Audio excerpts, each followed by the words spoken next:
기도하심으로 오늘의 아침 묵상을 시작하겠습니다.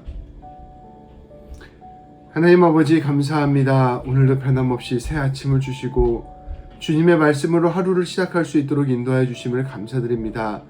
주님, 이 시간 말씀 가운데 함께하여 주셔서 이 말씀이 우리의 빛이 되게 하여 주시고 이 말씀을 따라 오늘 하루도 주님의 뜻대로 살아가는 우리 모두 되게 하여 주옵소서. 우리 주 예수 그리스도의 이름으로 기도합니다. 아멘. 오늘 하나님께서 우리에게 주시는 말씀은 사무엘하 20장 1절부터 10절 상반절까지 말씀입니다. 제가 봉독하겠습니다. 마침 거기에 불량배 하나가 있으니 그의 이름은 세바인데 베냐민 사람 비그리의 아들이었더라. 그가 나팔을 불며 이르되 우리는 다윗과 나눌 분깃이 없으며 이새의 아들에게서 받을 유산이 우리에게 없도다. 이스라엘아 각각 장막으로 돌아가라 하매 이에 온 이스라엘 사람들이 다윗 따르기를 그치고 올라가 비그리 아들 세바를 따르나 유다 사람들은 그들의 왕과 합하여 요단에서 예루살렘까지 따르니라. 다윗이 예루살렘 본국에 이르러 전에 머물러 왕궁을 지키게 한 후궁 10명을 잡아 별실에 가두고 먹을 것만 주고 그들에게 관계하지 아니하니 그들이 죽는 날까지 갇혀서 생과부로 지내니라. 왕이 아마사에게 이르되 너는 나를 위하여 3일 내로 유다 사람을 큰 소리로 불러 모으고 너도 여기 있으라 하니라. 아마사가 유다 사람을 모으러 가더니 왕이 정한 기일에 지체른지라. 다윗이 이에 아비새에게 이르되 이제 비그리의 아들 세바가 압살롬보다 우리를 더 헤아리니 너는 내 주의 부하들을 데리고 그의 뒤를 쫓아가라. 그가 견고한 성읍에 들어가 우리들을 피할까 염려하노라 하매 요압을 따르는 자들과 그렛 사람들과 블렛 사람들과 모든 용사들이 다윗을 따라 비그리의 아들 세바를 뒤쫓으려고 예루살렘에서 나와 기브온의 큰 바위 곁에 이름에 아마사가 맞으러 오니 그때 요압이 군복을 입고 띠를 띠고 칼집에 꽂은 칼을 허리에 맸는데 그가 나아갈 때 칼이 빠져 떨어졌더라. 요압이 아마사에게 이르되 내 형은 평안하냐 하며 오른손으로 아마사의 수염을 잡고 그와 입을 맞추려는 체함에 아마사가 요압에 있는 칼은 주의하지 아니한지라. 요압이 칼로 그의 배를 찌르매 그의 창자가 땅에 쏟아지니 그를 다시 치지 아니하여도 죽으니라. 아멘. 우리가 지난 말씀에서 함께 나누었던 것처럼 유다 지파와 북쪽 10지파의 분열은 지속적으로 다윗의 왕권을 흔들었습니다. 북쪽 10지파는 유다 지파가 자신들을 소홀히 대한다고 생각하였고 특히 다윗 왕이 유다 지파만을 대변한다고 생각하였습니다. 그것 때문에 계속해서 불만을 품고 있었습니다. 이러한 분열은 다윗의 아들 압살롬의 반란으로 더욱 심해졌습니다. 북쪽 10지파는 대부분 압살롬의 반란에 가담했습니다. 다윗이 압살롬과의 전쟁에서 승리한 뒤에도 이러한 분열은 수습되지 못했습니다. 큰 위기를 겪게 된 다윗은 더욱 유다 지파를 의지하게 되었기 때문입니다. 유다 지파 역시 다윗을 지키기 위해 더욱 애쓰기 시작하였습니다. 유다 지파와 다윗이 더욱더 하나가 된 것입니다. 이러한 과정에서 북쪽 10지파는 더욱 소외감을 느끼게 되었습니다. 다윗이 예루살렘으로 귀환하는 과정에서 유다 지파는 모두 참여하였지만 북쪽 10지파는 겨우 절반 정도만 참여하게 되었습니다. 이러한 분열을 이용한 사람이 있었습니다. 바로 오늘 말씀에 등장하는 세바입니다. 말씀은 그가 베냐민 지파 출신으로 불량배라고 소개하고 있습니다. 그는 북쪽 10지파를 선동하였습니다. 그는 북쪽 10지파가 다윗에게 소외받고 있고 어떠한 유산도 받지 못하게 되었다라고 주장하였습니다. 그의 이야기에 설득된 북쪽 10지파 사람들은 다시 세바를 따라 반란을 일으키게 되었습니다. 압살롬의 반란을 겨우 진압한 다윗에게 이것은 다시 큰 어려움이 되었습니다. 한편 다윗은 이제 예루살렘 궁전으로 돌아오게 되었습니다. 다윗은 압살롬이 범했던 후궁 10명을 다시 만나게 되었습니다. 다윗은 이제 그 후궁들과는 다시 동침할 수 없게 된 것입니다. 그들을 별실에 두고 평생 음식을 제공해 주면서도 다시는 관계를 맺지 않았습니다. 압살롬의 부정에 더 이상 얽히지 않을 것임을 온 이스라엘 백성들에게 보인 것입니다. 다윗은 이제 세바의 반란을 진압하고자 아마사를 불렀습니다. 원래 다윗의 군사령관은 요압이었지만 다윗의 명령을 무시하고 압살롬을 죽인 요압을 더 이상 신뢰할 수 없었습니다. 그리하여 다윗은 그 대신에 아마사에게 군 병력을 모을 것을 명령하였습니다. 아마사는 요압의 이종 사촌으로 압살롬의 군사령관을 맡았던 사람이었습니다.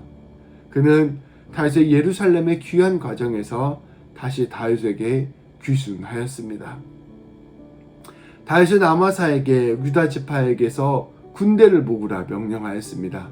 그러나 그 일이 생각보다 시간이 많이 걸렸습니다. 세바의 반란군이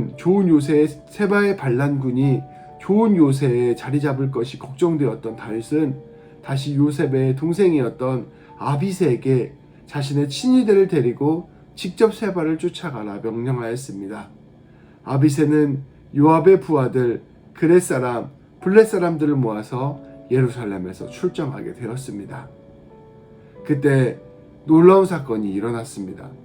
그들이 다 같이 예루살렘 밖으로 나가 기브온의 큰 바위에 도착했을 때 아마사를 만나게 된 것입니다. 그런데 그때 아비새의 부대에 함께 있었던 요압이 아마사에게 다가갔습니다. 요압은 군복을 입고 허리에 칼을 차고 있었습니다. 요압이 아마사에게 형님 안녕하십니까? 라고 말하면서 자연스럽게 아마사의 턱수염을 잡고 인사하였습니다. 당시에 이렇게 형제들 간에 인사를 하는 것은 자연스러운 일이었기에 아마사는 아무런 의심도 하지 않았습니다. 그때 이 요압이 다른 손으로 칼을 빼어서 아마사의 배를 칼로 찔렀습니다. 말씀은 내장이 모두 땅에 쏟아져 그 자리에서 아마사가 죽었다고 전하고 있습니다. 요압이 이처럼 아마사를 죽인 것은 다윗 왕이 자기를 소외시키는 것에 격분하였기 때문입니다. 압살롬의 반란을 적극적으로 진압한 것은 자기인데 다윗 왕이 자기를 배제하고 아마사와 아비새만을 기용한 것입니다. 더욱이 아마사는 반란군이었던 압살롬의 사령관이었습니다. 그를 새로운 사령관으로 기용하는 것을 더더욱 이해할 수 없었습니다. 공이 있었던 자신은 배제하고 오히려 반란군의 사령관을 기용하다니 이것은 터무니없는 일이라 생각하였습니다. 요압은 이러한 상황을 정리하고 다윗 왕에게 자신의 뜻을 전하고자 매우 잔인하게 아마사를 죽인 것입니다. 요압은 다윗의 뜻을 존중하지도 않았고 자신의 뜻을 관철시키기 위해 수단과 방법을 가리지 않았습니다. 요압이 이처럼 자기 맘대로 할 수 있었던 것은 당시의 상황 때문이었습니다. 당시는 나라가 둘로 분열된 상황이었고 계속해서 반란이 일어나는 상황이었습니다. 이 반란을 진압할 누군가가 필요한 상황이었습니다. 요압은 이러한 상황을 이용하여 다윗 왕의 부탁을 무시할 수도 있었고 심지어 다윗이 임명한 군사령관 아마사까지도 잔인하게 죽일 수 있었습니다. 악한 사람들은 이처럼 혼란스럽고 어려운 상황을 틈타 악을 행합니다. 우리의 믿음과 삶을 흔드는 사탄 마귀도 이와 마찬가지입니다. 우리와 하나님 사이의 관계가 흔들릴 때, 우리의 심령이 온전히 서 있지 못할 때, 또 우리의 관계 가운데 분열과 다툼이 있을 때 악한 권세는 그 틈을 이용합니다. 그 틈을 타서 우리의 삶을 흔들고 우리의 관계를 무너뜨리려 할 것입니다.